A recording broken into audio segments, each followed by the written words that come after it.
तो भाई स्टार्ट करते हैं चैप्टर 6 लर्निंग। ठीक है, तो लर्निंग है क्या? ऐसे बिहेवियर में कोई भी लॉन्ग टर्म का चेंज आए किसकी वजह से, एक्सपीरियंस की वजह से, उसे हम लर्निंग कह देते हैं। जैसे तुमने लैंग्वेज सीखी, इंग्लिश सीखी, हिंदी सीखी, वो लॉन्ग टर्म में तुम्हारे बिहेवियर चेंज आ गया, अब तुम्हें हमेशा के लिए याद है वो। ठीक है, तो वो लर्निंग का पार्ट हो गया। ठीक है, फीचर्स क्या है? कोई ना कोई एक्सपीरियंस होगा, कुछ ना कुछ सीक्वेंस ऑफ इवेंट्स होगा जिसकी वजह से लर्निंग हुई। ठीक है, रिलेटिवली परमानेंट है, लॉन्ग टर्म है, शॉर्ट टर्म नहीं है। ठीक है, जैसे कि हमारे पास क्या है, फैटीग है, तो वो क्या है, रेस्ट करना, रुक जाना। जो टायर्डनेस है वो हमेशा परमानेंट तो रहती नहीं, वो एक समय तक रहती है, उसके बाद आदमी फिर से अटेंटिव हो जाता है। ठीक है, हैबिचुएशन, अपने आप को एडजस्ट कर लेना एनवायरनमेंट के अकॉर्डिंग। ठीक है, वो शॉर्ट टर्म के लिए होता है, जैसे नॉइज है तो एडजस्ट कर रहे हो, कुछ एनवायरनमेंट हो गया तो एडजस्ट कर रहे हो, वगैरह वगैरह। ठीक है, ड्रग्स, ड्रग्स की वजह से जो भी इफेक्ट आ गया, जैसे कि नींद आ गई या फिर नशा आ गया, तो वो शॉर्ट टर्म रहता है, वो हमेशा लॉन्ग टर्म नहीं रहता। ठीक है, sequence of psychological event, learning एक प्रोसेस है तो उसके सीक्वेंस होंगे, कुछ ना कुछ इवेंट होंगे सीक्वेंस में। जैसे कि अगर तुम्हें कोई चीज़ पढ़नी है तो उसके लिए पहले किताब लाए, फिर उसे समझा, फिर उसे पढ़ा और फिर उसे मेमोराइज किया। ठीक है, फिर टेस्ट दिया, तो ये पूरी लर्निंग की प्रोसेस है, कंप्लीट होती है। ठीक है, इन्फ्लुएंस है, सिर्फ परफॉर्मेंस नहीं है, सिर्फ बिहेवियरल पार्ट नहीं है, मेंटल प्रोसेसेस ये सब भी है। ठीक है, पैराडाइम आते हैं, पैराडाइम लर्निंग की पैराडाइम्स क्या-क्या है, किस-किस तरह की लर्निंग है हमारे पास। सबसे सिंपलेस्ट फॉर्म क्या है, कंडीशनिंग। कंडीशनिंग में क्या होता है, क्लासिकल कंडीशनिंग पे आता है, ये पैवलोव ने दी थी। इसमें क्या है कि एसोसिएशन बनाते हैं, 2 स्टिमुलस और रिस्पॉन्स के बीच में, 2 वेरिएबल्स के बीच में एसोसिएशन बनाना। ठीक है, जो हम चाहते हैं। अब इसमें क्या है कि एक डॉग है, फूड है और बेल की साउंड है, तो इन तीनों का कनेक्शन कैसा है?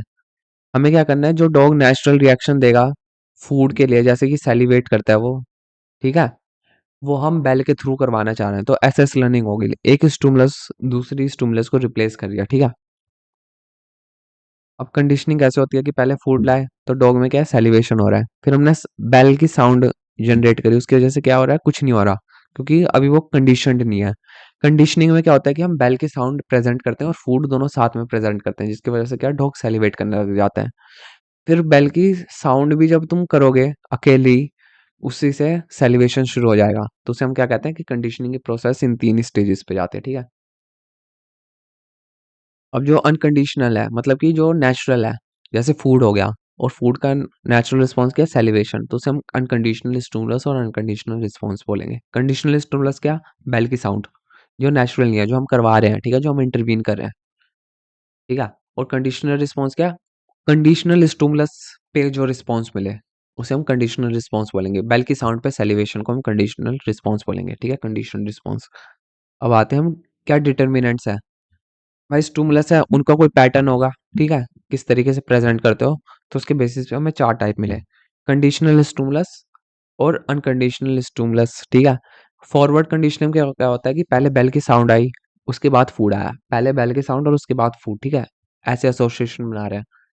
तो डिलेड कंडीशनिंग में क्या होता है, सबसे इफेक्टिव है ये। इसमें क्या होता है कि पहले बेल की साउंड आई, उसके खत्म होती है एकदम से हमने क्या, फूड प्रेजेंट कर दिया। ठीक है, ट्रेस कंडीशनिंग में क्या हुआ, पहले बेल की साउंड आई, थोड़ा टाइम गैप दिया, उसके बाद फूड प्रेजेंट किया। सीक्वेंस वही है कि पहले बेल आई, फिर उसके बाद फूड। ठीक है, अब साइमल्टेनियस में क्या, बेल और फूड दोनों एक साथ प्रेजेंट कर लिया।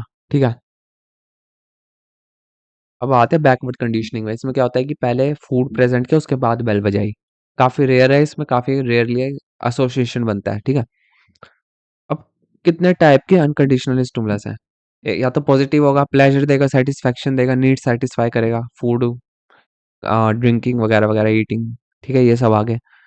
एवर्सिव, पेनफुल है, सफरिंग है। ठीक है, बिटर टेस्ट हो गया, जो तुम्हें पसंद नहीं बिल्कुल भी, जैसे कि इलेक्ट्रिक शॉक हो गया, पेन हो गया, पेन, इंजेक्शन, जो इंजेक्शन से मिल गया। ठीक है, तो ये सब आगे। इसमें जल्दी हो जाता है, इसमें जल्दी कंडीशनिंग होती है, क्योंकि human beings by nature pain को ज़्यादा अवॉइड करना चाहते हैं in comparison to a pleasure. ठीक है, अब क्या आते हैं हम, इंटेंसिटी, कितनी इंटेंस है वो। ठीक है, जितनी इंटेंस होगी, जितना ज़्यादा मैग्नीट्यूड होगा तुम्हारी उसका स्टिमुलाई का, उतनी जल्दी वो कंडीशन होगी। ठीक है, अब दूसरे तरह की कंडीशनिंग पे आ जाते हैं, वो है इंस्ट्रूमेंटल या ऑपरेंट कंडीशनिंग, जो किसने दी, स्किनर ने। ठीक है, स्किनर ने क्या कहा, ऑपरेंट्स होते हैं, ऑपरेंट क्या, जो कॉन्सिक्वेंसेस ऐसे स्टिमुलाई जो कि एक बिहेवियर को रिइंफोर्स कर दे, उसकी फ्रीक्वेंसी को बढ़ा दे या घटा दे, ठीक है? अब कौन-सी तरीके की लर्निंग है, ये एसआर लर्निंग है। इसमें क्या होता है कि जो बिहेवियर है वो कॉन्सिक्वेंसेस से मेंटेन होता है, एक रिइंफोर्सर होता है, ठीक है? रिइंफोर्सर कोई भी स्टिमुलस या इवेंट होता है जो प्रोबेबिलिटी पे इफेक्ट डालता है रिस्पॉन्स की। चांसेस आर कि डिज़ायरेबल बिहेवियर है तो उसे बढ़ा देगा, अनडिज़ायरेबल है तो उसे कम करना, ठीक है? स्किनर ने क्या एक्सपेरिमेंट किया, एक बॉक्स बना दिया जिसके अंदर उसने चूहा, बिल्ली ये सब जानवर रखे अलग-अलग, ठीक है? और एक लीवर दे दिया, लीवर को अगर वो प्रेस करेगा तो क्या होगा कि फूड मिलेगा, ठीक है? तो उसके बेसिस पे उसने क्या कहा, ये एक्सपेरिमेंट किया, ठीक है? उसके बेसिस पे उसने थ्योरी निकाली, कौन-सी? रिइंफोर्समेंट की। रिइंफोर्समेंट की थ्योरी क्या है कि 2 तरह की रिइंफोर्समेंट होती है, एक तो होती है पॉजिटिव, उसमें क्या होता है कि प्लेजेंट कॉन्सिक्वेंसेस ऐसी रिइंफोर्सर देना जो प्लेजेंट हो, ठीक है? जिससे प्लेज़र मिले, ठीक है? उससे क्या होगा कि जो बिहेवियर है, वो और बढ़ेगा क्योंकि ज़्यादा प्लेज़र मिल रहा है तो वो उस बिहेवियर को क्या कह रहा है, ज़्यादा फ्रीक्वेंसी दिखाएगा उस बिहेवियर की, ठीक है? जो भी रोडेंट है या फिर जो भी पिजन है वगैरह-वगैरह, ठीक है? अब आते हैं हम किस पे, नेगेटिव रिइंफोर्सर पे। इसमें क्या है कि जो अनप्लीज़ेंट है या पेनफुल स्टिमुलाई है, अगर वो हम प्रेज़ेंट करेंगे तो ऑर्गेनिज़्म क्या करता है, उसे हटाना चाहता है, उससे बचना चाहता है, एस्केप करना चाहता है। जैसे इलेक्ट्रिक शॉक देने लगे, तो उससे एस्केप करना चाहेगा, ठीक है? नेगेटिव रिइंफोर्समेंट किससे अलग है? पनिशमेंट से। नेगेटिव रिइंफोर्समेंट में हम क्या करते हैं, स्टॉप कर देते हैं, जो भी नेगेटिव या पेनफुल स्टिमुलाई है उसे हम स्टॉप करते हैं, पनिशमेंट में हम उसे देते हैं, किसी बिहेवियर के बाद, ठीक है? ताकि उसकी फ्रीक्वेंसी कम हो जाए। अब आते हैं रिइंफोर्समेंट की नंबर क्या है? नंबर ऑफ रिइंफोर्समेंट से भी फ़र्क पड़ता है कि भाई फ्रीक्वेंसी कितनी है, कितनी बार वो ट्रायल्स हो रहे हैं, ठीक है? कितनी बार रिइंफोर्समेंट मिल रहा है, अमाउंट, किस लेवल के रिइंफोर्समेंट मिल रहे हैं, कितने हाई लेवल का पेन मिल रहा है, कितना फूड मिल रहा है, कितना वाटर मिल रहा है वगैरह-वगैरह। क्वालिटी सुपीरियर है, इंफीरियर है, ठीक है? शेड्यूल क्या है? 2 तरीके का शेड्यूल है। एक क्या होगा, कंटीन्यूअस रिइंफोर्समेंट जिसमें क्या है, हर टाइम जो भी रिस्पॉन्स देगा, उस रिस्पॉन्स का एक रिइंफोर्समेंट उसे मिल जाएगा, ठीक है? जो भी ऑर्गेनिज़्म है। पार्शियल में क्या है, कभी मिलेगा, कभी नहीं मिलेगा। इसमें क्या है, ग्रेटर रेजिस्टेंस होती है किसके लिए? एक्सटिंक्शन के लिए, जल्दी एक्सटिंक्ट नहीं होता, ठीक है? अब हम कहाँ आते हैं? डिलेड रिइंफोर्समेंट पे। इसमें क्या होता है, डिलेड होता है।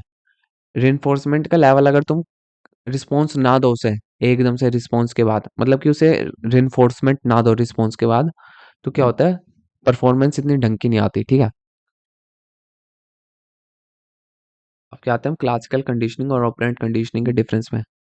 एक में रिस्पॉन्स होता है, एक में क्या होता है, स्टिमुलस। एक पहले आता है, एक बाद में आता है, ठीक है? तो ये देख लो, ये टेबल है, इससे तुम रेफर कर सकते हो, ठीक है? अब आते हैं हम लर्न्ड हेल्पलेसनेस पे। वो क्या होती है? ये सेलिंगमैन और मायर ने दी थी। इसने क्या कहा कि स्टडी करी कि लोग हेल्पलेसनेस कैसे सीखते हैं, वो अपने लाइफ का कंट्रोल क्यों नहीं लेते, तो उसने किस पे करी, डॉग्स पे। उन्होंने क्या देखा कि क्लासिकल कंडीशनिंग पहले करी कि डॉग को साउंड दी, शॉक दिया, ठीक है, और क्लास और ऐसा एनवायरनमेंट बनाया जिसमें वो एस्केप ना कर सके। फिर ऑपरेंट कंडीशनिंग दी जिसमें ऐसा एनवायरनमेंट दिया कि वो एस्केप कर पाए, लेकिन वो क्लासिकली कंडीशन तो हो चुका था, तो वो चाह के भी एस्केप नहीं कर पा रहा था, ठीक है, क्योंकि उसके दिमाग वो सेटबैक बन गया था एसोसिएशन की, वो एस्केप कर ही नहीं सकता, उसे पेन को एंड्योर ही करना है, ठीक है। अभी ह्यूमंस में भी होता है कि एक बार फेलियर पे फेलियर मिलता जाए तो क्या होता है कि वो गिव अप कर देता है टास्क पे। उससे क्या होता है, वो डिप्रेस हो जाता है, वो अपने आप की सेल्फ एफिकेसी नहीं ला पाता, ठीक है, अपनी लाइफ में। अब की लर्निंग प्रोसेसेस क्या है, ठीक है? रिइंफोर्समेंट होगी कि ऑपरेशन हो गया। ऑपरेशन ऐसा जिससे कि क्या हो, एक्सपेरिमेंटर करता है, ठीक है? रिइंफोर्सर देता है जो भी रिस्पॉन्स है, ठीक है, उसके लिए। और रिइंफोर्सर किस टाइप का है, ठीक है? एक तो वैलेंसी होगी, पॉजिटिव होगा या नहीं तो नेगेटिव होगा। पॉजिटिव में क्या होता है कि इंक्रीज कर देता है रिस्पॉन्स को, नेगेटिव में डिक्रीज कर देता है, ठीक है? प्राइमरी रिइंफोर्सर क्या है, बायोलॉजिकली इंपॉर्टेंट है, फूड, हंगर, थ्रस्ट वगैरह वगैरह, ठीक है? आ, अब आते हैं सेकेंडरी रिइंफोर्सर पे, जो सर्वाइवल के लिए इतना इंपॉर्टेंट नहीं है, लेकिन फिर भी हमें प्लेजर या इंपॉर्टेंस है हमारे माइंड में उसकी। मनी, प्रेज, जो भी ग्रेड्स मिल गए वो भी रिइंफोर्सर की तरह काम करते हैं, ठीक है? एक्सटिंक्शन पे काम करते हैं। एक्सटिंक्शन क्या होता है, जो भी रिस्पॉन्स तुमने लर्न किया उसका डिक्रीज हो जाना और उसका खत्म हो जाना, ठीक है, उसे एक्सटिंक्शन बोलते हैं। अब हमें क्या है, लर्न बिहेवियर क्या है? उसकी वीकनिंग होना, ठीक है? तो वो कैसे हो सकता है? भाई अगर तुम्हें रिइंफोर्समेंट ना मिले या फिर तुम्हें रिवॉर्ड ना मिले उस चीज़ का, उस बिहेवियर का, तो क्या होता है कि वो डिक्रीज़ होने लग जाता है, ठीक है? कुछ समय के लिए वो बिहेवियर मेंटेन रहता है, जो कंडीशनिंग है वो रहती है। एक समय के बाद वो खत्म हो जाती है, ठीक है? अब क्या आते हैं हम जनरलाइज़ेशन पे। जनरलाइज़ेशन क्या है? अगर एक तरीके की स्टिमुलस है तो दूसरे स्टिमुलस को भी रिस्पॉन्स करना। जैसे कि सिमिलर स्टिमुलस पे रिस्पॉन्स करना। जो पहले तुम एक स्टिमुलस पे करोगे, उसी के जैसी कोई और स्टिमुलाई होगी या फिर कोई और कंडीशन होगी, तुम उसी पे रिस्पॉन्स करो, ठीक है? जैसे कि डॉग है, पहले वो बेल पे रिएक्ट कर रहा था, तो अब टेलीफ़ोन की रिंग पे रिएक्ट कर रहा है, ठीक है?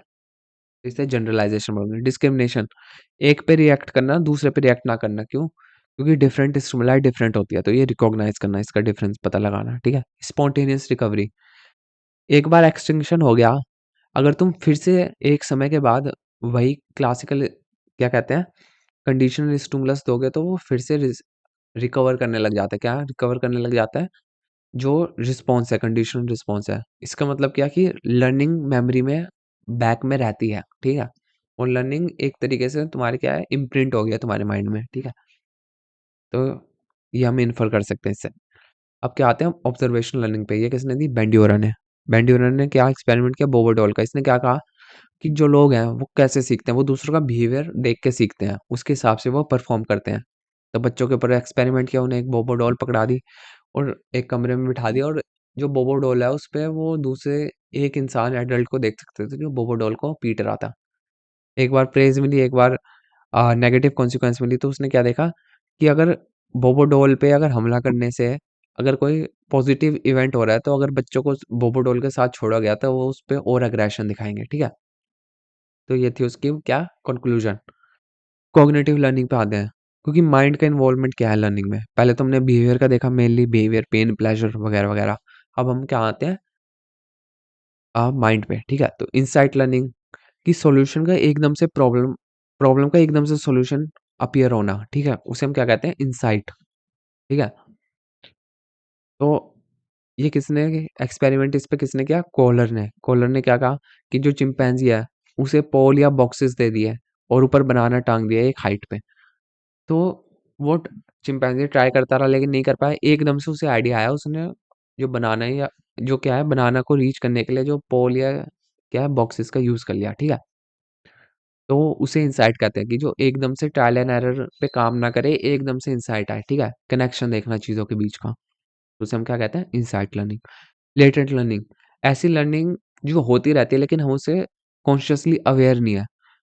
ये किसने दी? टॉलमान ने। टॉलमान ने क्या किया कि जो रैट्स हैं उन्हें मेज़ में डाल दिया और उन्हें मेज़ में घुमा दिया। फिर उन्हें जैसे ही फूड दिया उन्हें, एक बार फिर से ट्रायल किया और फूड दिया, तो उसने क्या देखा कि रैट्स अपने आप ही जो सबसे शॉर्ट रास्ता है वो चुनने लग गए।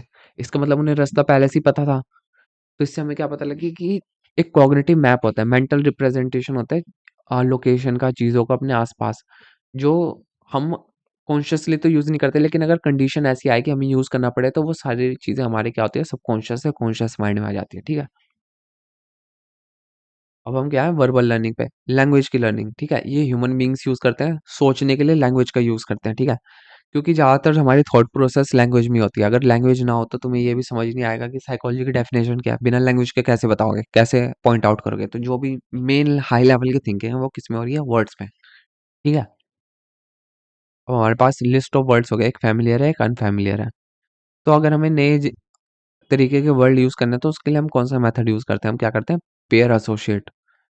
कि एक बार तो उसने क्या किया कि जो मदर टंग में है वो वर्ड्स पढ़ लिए और एकदम से उसके सामने कौन से वर्ड्स रख दिए जो फ़ॉरेन लैंग्वेज में है। उससे वो लर्न करने लग गया, ठीक है?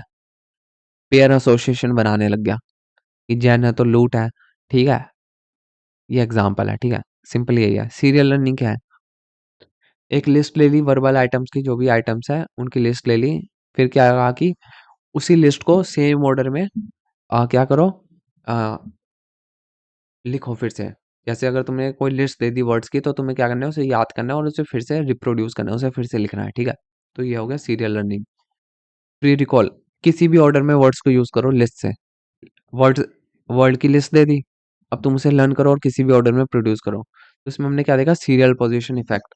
लास्ट के और शुरुआत के वर्ड्स ज़्यादा रिकॉल होते हैं इन कंपैरिजन टू मिडल, ठीक है?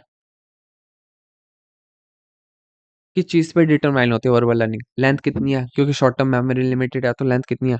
मीनिंगफुलनेस, किस तरह का मीनिंग है? प्रोसेसिंग लेवल क्या है? तो उस पे डिपेंड करती है। टोटल टाइम कितना दिया है? इसका मतलब क्या है कि एक फिक्स टाइम होता है किसी भी चीज़ को लर्न करने का, ठीक है?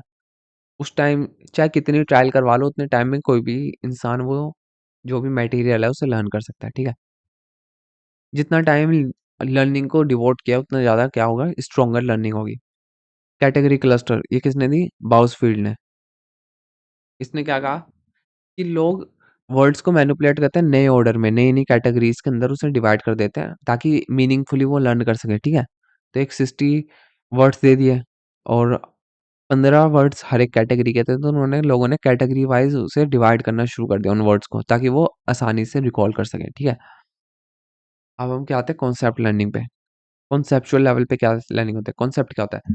एक कैटेगरी होता है जो ऑब्जेक्ट को रिप्रेजेंट करता है, ऑब्जेक्ट की क्वालिटीज़ को, ठीक है? फीचर्स होते हैं जो किससे रिलेटेड होते हैं? एक ऑब्जेक्ट से। तो उस ऑब्जेक्ट की फीचर्स को बताने वाला, उसे दूसरे ऑब्जेक्ट से सेपरेट करने वाला उस कॉन्सेप्ट को हम क्या उस कैटेगरी को हम क्या कहते हैं? कॉन्सेप्ट, ठीक है? रूल क्या है? इंस्ट्रक्शन कि किस हिसाब से तुम्हें डिवाइड करना है वगैरह-वगैरह, ठीक है? कितने तरीके के कॉन्सेप्ट होते हैं? 2 तरीके के, आर्टिफिशियल और नेचुरल। आर्टिफिशियल में क्या होता है? रूल्स डिफाइन होते हैं, कनेक्शन डिफाइंड होते हैं, सब कुछ लॉजिकल होता है। नेचुरल कॉन्सेप्ट में इलॉजिकल होता है, ढंग से डिफाइन नहीं होती चीज़ें, ठीक है?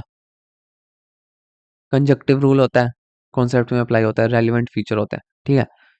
तो ये सब इस सब पे एनसीईआरटी ने इतना एक्सप्लेनेशन नहीं दिया तो इसे स्किप कर सकते हो, ठीक है? स्किल लर्निंग पे आते हैं। स्किल क्या होती है? किसी भी टास्क को परफॉर्म करना, ठीक है? स्मूथली और एफिशिएंटली, उसे हम क्या कहते हैं? स्किल। हमारी जो एबिलिटी है टास्क को परफॉर्म करने की उसे हम स्किल कहते हैं, ठीक है? स्किल में क्या होता है? कई सारे स्टेप्स होते हैं। एक स्किल में एक स्टेप तो होता नहीं, कई सारे होते हैं, तो उनका एसोसिएशन वो इन्वॉल्वड होता है।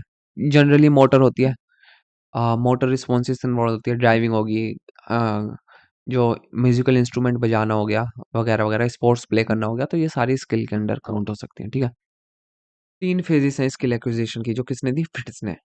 फिट्स ने क्या कहा कि पहले तो कॉग्निटिव फेज है, पहले तो समझोगे क्या इंस्ट्रक्शन है, क्या गोल है, किस तरीके से चीज़ अचीव करनी है, टास्क क्या है, इंस्ट्रक्शंस क्या हैं उसके रिलेटेड, ठीक है? एसोसिएशन फेज, फिर ट्राई करोगे, फिर एसोसिएट करोगे कि कौन सा रिस्पॉन्स बढ़िया, कौन सा नहीं, एरर क्या आ रहा है, कौन सा इसको ढंग से करना है, ठीक है? ऑटोनॉमस क्या है? वो मेमोराइज़्ड हो गया, वो ऑटोमेटेड हो गया वो रिस्पॉन्स। जो भी तुम फिज़िकली करना चाह रहे हो, वो तुम्हारी मेमोरी में चला गया। जैसे पहली बार गाड़ी चलाओगे तो ज़्यादा एफर्ट लगता है, बाद में कम लगता है, बाद में ऑटोमैटिक हो जाता है almost. Transfer of learning, transfer effect क्या होता है? पॉज़िटिव ट्रांसफर होता है, जो पहले तुमने लर्न किया वो नई लर्निंग में हेल्प कर रहा है। नेगेटिव ट्रांसफर, जो पहले लर्न किया वो जो नई लर्निंग कर रहे हो वो अ, वो किस-किस से अफ़ेक्ट हो रही है? पुरानी लर्निंग से, वो हेल्प नहीं कर रही, ठीक है? जो पहले को तुमने गलत बिलीफ्स थे, अब वो नए अगर बिलीव्स आ गए, करेक्ट बिलीव आ गए, तो उससे क्या होगे? इफ़ेक्ट होगा, ठीक है? तो उसे नेगेटिव ट्रांसफर बोलेंगे। ज़ीरो ट्रांसफर, कुछ इफ़ेक्ट नहीं पड़ रहा, ठीक है? इसके ऊपर एक्सपेरिमेंट है, लैंग्वेज का। लैंग्वेज लर्निंग से कैसे इफ़ेक्ट हुआ? अगर एक ने इंग्लिश लैंग्वेज पढ़ी, फिर फ्रेंच पढ़ी, तो उससे क्या इफ़ेक्ट हुआ? तो इसमें ये एक्सपेरिमेंट लिखा हुआ है। अब जेनेरिक ट्रांसफर पे आते हैं। जेनेरिक मतलब जनरल, कॉन्सेप्चुअलाइज़ नहीं है, डिफाइंड नहीं है, ठीक है? जनरली पॉज़िटिव ही होता है। इससे क्या वार्म अप इफ़ेक्ट आता है इसमें कि अगर एक बंदा एक टास्क कर रहा है, उसके बाद इमीडिएटली उसके ज़्यादा सिमिलर टास्क करेगा, तो वो मोर कन्वीनिएंट होगा। जैसे पहले वो इंग्लिश पढ़ रहा था, अब अगर वो फ्रेंच पढ़ रहा है उसके अगले बाद, तो उसके लिए आसान होगा फ्रेंच लर्न करना इन कंपैरिज़न टू कि अगर वो कुछ नहीं पढ़ रहा और डायरेक्टली एक ही लैंग्वेज पढ़ रहा है तो, ठीक है? स्पेसिफिक ट्रांसफर, टास्क ए का टास्क बी पे क्या फ़र्क पड़ रहा है? टास्क ए की लर्निंग का टास्क बी पे क्या फ़र्क पड़ रहा है? तो इसमें एस मतलब स्टिमुलस, आर मतलब रिस्पॉन्स। तो ये तुम्हें कंडीशन दे दी कि दोनों डिफरेंट है तो क्या हुआ? दोनों सेम है तो क्या हुआ? एक डिफरेंट, एक सेम, वगैरह-वगैरह, ठीक है? तो हमारे पास क्या होगी? सीक्वेंस हो गए। सिचुएशन 1, ठीक है? जिसमें क्या है कि सब डिफरेंट है। स्टिमुलस भी डिफरेंट है, एक टास्क की और दूसरे टास्क की स्टिमुलस भी डिफरेंट है और रिस्पॉन्स भी दोनों के अलग-अलग है। तो इसमें स्पेसिफिक ट्रांसफर नहीं होता, इसमें जनरल होता है, ठीक है? दूसरे में क्या? इद स्टिमुलस तो सेम है, रिस्पॉन्स भी सेम है ऑलमोस्ट, तो इससे क्या हुआ, मैक्सिमम ट्रांसफर होता है। जो टास्क जितने सिमिलर होंगे उतनी जल्दी तुम लर्निंग को ट्रांसफर कर सकते हो एक जगह से दूसरी जगह। ये है उसका कंक्लूजन बेसिकली। टास्क जितने डिफरेंट होंगे उतना डिफिकल्ट होगा क्या, ट्रांसफर करना लर्निंग का। तो ये है बेसिकली मेन कंक्लूजन, ठीक है। तो ये कंडीशन दे दी, सब में अलग अलग वेरी करेगा, ठीक है। अब आते हैं कौन से फैक्टर जिसकी वजह से लर्निंग पे इफेक्ट पड़ता है। रेनफोर्समेंट होगी, कंटिन्यूअस होगी, और पार्शियल होगी। कंटिन्यूअस मतलब एक प्रिडिक्टेबल पैटर्न है, हर एक रिस्पॉन्स के बाद एक रेनफोर्समेंट मिल रही है। पार्शियल में क्या हो गया, कभी मिल रही है कभी नहीं मिल रही, ठीक है। इसमें एक्सटिंक्शन कम होता है, ये जल्दी एक्सटिंक्ट हो जाती है। कंटिन्यूअस अगर मिलना बंद हो जाए, कंटिन्यूअस अगर तुम्हें सैलरी मिल रही है एक समय के बाद मिलनी बंद हो जाए, तो तुम काम पे जाना भी बंद कर दोगे। तो ये है कंटिन्यूअस। पार्शियल क्या, कभी मिल रही है कभी नहीं मिल रही, जैसे स्टार्टअप हो गया, ठीक है। अब आते हैं मोटिवेशन पे। मोटिवेशन क्या है, मेंटल और फिजिकल स्टेट किसकी, अराउज होने की, ताकि तुम अटेंशन दे पाओ किसी टास्क को करने का। उस टास्क से क्या हो रहा है, तुम्हारी नीड फुलफिल हो रही है। तो ठीक है, एक ऐसी स्टेट ऑफ अटेंशन और अराउजल जो यूज होते हैं किसमें, टास्क को फुलफिल करने पे, जिससे तुम्हारी नीड फुलफिल हो रही है, ठीक है। तो यह है मोटिवेशन बेसिकली। तो मोटिवेटेड जितना इंसान होगा उतना ज्यादा वो काम करेगा, ठीक है, उतना ज्यादा लर्न करेगा। प्रिपेयर्डनेस पे आते हैं, कितना प्रिपेयर्ड है, अपने आप को किस तरीके से उसने तैयार किया है कि लर्निंग के लिए, अटेंटिव है या नहीं, वगैरह वगैरह, ठीक है। लर्निंग स्टाइल, हर किसी का लर्निंग स्टाइल अलग होता है। एक स्पेसिफिक स्टिमुलाई पे रिस्पॉन्स करता है, कोई लोग विजुअल ज़्यादा पसंद करते हैं, कोई वर्ड्स ज़्यादा पसंद करते हैं, वगैरह वगैरह, ठीक है। अप्रोच पे आते हैं, परसेप्चुअल मोडालिटी। ये क्या है, बायोलॉजिकल रिएक्शन है किस पे, एनवायरनमेंट पे। एनवायरनमेंट के अकॉर्डिंग जो भी तुम्हारे बायोलॉजिकली रिएक्शन हो रहे हैं, उन्हें हम क्या कहते हैं, परसेप्चुअल मोडालिटी। सेंसेस के हो गए, auditory, visual, smell, kinaesthetic, tactical, वगैरह वगैरह, ठीक है। इंफॉर्मेशन प्रोसेसिंग, इन्फॉर्मेशन को कैसे प्रोसेस कर रहे हो कॉग्निटिवली, प्रॉब्लम कैसे सॉल्व कर रहे हो, समझ कैसे रहे हो, वगैरह वगैरह। पर्सनैलिटी का पैटर्न क्या है, ठीक है, कैसे एनवायरनमेंट के साथ इंटरेक्ट कर रहे हो, ठीक है। उससे फर्क पड़ता है कि जो पर्सनैलिटी है, जो तुम्हारे बिलीफ सिस्टम है, उससे तुम्हारा क्या इफेक्ट पड़ रहा है तुम्हारे बिहेवियर पे और तुम्हारे एनवायरनमेंट पे, उससे तुम कैसे इंटरप्रेट कर रहे हो, ठीक है। एंडरसन ने कौन सी स्टाइल दी, एनालिटिक दे दिया, रिलेशनल दे दिया। एनालिटिक क्या, जो स्टेप बाय स्टेप समझते हैं, सिक्वेंशली समझते हैं, चीज़ों को ब्रेक डाउन करके समझते हैं। रिलेशन क्या, जो एज अ होल समझते हैं, चीज़ों को डिवाइड क्या करते हैं, होलिस्टिकली समझते हैं। एनालिटिक स्टाइल और रिलेशनल स्टाइल, ये फील्ड डिपेंडेंट और फील्ड इंडिपेंडेंट की तरह लग रहा है, ठीक है। फील्ड इंडिपेंडेंट क्या हो गया, एनालिटिक, और फील्ड डिपेंडेंट रिलेशनल, ठीक है। अब आ रहे हम लर्निंग डिसेबिलिटीज पे। इस वजह से होती है सेंट्रल नर्वस सिस्टम में प्रॉब्लम, जो लर्निंग में इफेक्ट डाले, परफॉर्मेंस पे, सोचने समझने की एबिलिटी पे, जिसकी वजह से तुम लर्न ना कर पाओ, ठीक है। कहाँ कहाँ मैनिफेस्ट होती है, ये कहाँ होती है, राइटिंग में, रीडिंग में, लिसनिंग में, स्पीकिंग में, बोलना पाओ ढंग से, समझ ना पाओ, पढ़ ना पाओ, ठीक है। डिसऑर्डर्स, अटेंशन न दे पाओ, इम्पल्सिव हो, एडीएचडी, वगैरह वगैरह, ठीक है। पुअर स्पेस और इनएडुकेट सेंस ऑफ टाइम, ढंग से समझ ना पाओ स्पेस टाइम को, गाड़ी आ रही है रिस्पॉन्स ना कर पाओ, बॉल आ रही है उसे पकड़ ना पाओ, ठीक है। तो ये सब है। Poor motor coordination, manual text लिख ना पाओ, ठीक है। चीज़ों को यूज़ ना कर पाओ, दरवाज़ा ना खोल पाओ, बाइक राइड ना कर पाओ, मेन जो भी डे टू डे चीज़ है जिसमें बॉडी का यूज़ है वो ना कर पाओ, ठीक है। फेल टू अंडरस्टैंड और फॉलो ओरल डायरेक्शन, ठीक है। जो इंस्ट्रक्शन दिए टीचर ने, क्या काम हुआ, आपने क्या कहा, अगर कोई इंस्ट्रक्शन दिया किताब में जो लिखा है वो उसे फॉलो ना कर पाओ ढंग से। तुम रिलेशनशिप को मिसजज कर रहे हो, अलग लोगों के साथ अलग अलग बिहेवियर, तुम्हें समझ ही नहीं आ रहा किसके साथ कैसा बिहेव करना है, ठीक है। परसेप्चुअल डिसऑर्डर, हेलुसिनेशन हो रहे हैं, डिल्यूजन हो रहे हैं, वगैरह वगैरह, ठीक है। डिसलेक्सिया, कि वर्ड्स कॉपी नहीं कर पा रहे हैं, ढंग से पढ़ नहीं पा रहे हैं, बी को डी लिख रहे हैं, पी को क्यू लिख रहे हैं, पी को नाइन लिख रहे हैं, ठीक है, वगैरह वगैरह, ठीक है। एप्लीकेशन क्या है भाई, जो लोग अटेंडेंस बढ़ानी है, जो लोग एब्सेंट हो रहे हैं उन्हें कम करना है, तो उसके लिए रेनफोर्समेंट का यूज़ कर सकते हैं, ठीक है। एम्प्लॉयज़ बढ़ाने हैं किसी उसमें, ईयर बाय ईयर हमें एम्प्लॉयज़ बढ़ाने हैं, तो उन्हें और इंसेंटिव दे दिया ताकि और लोग अट्रैक्ट हों, ठीक है।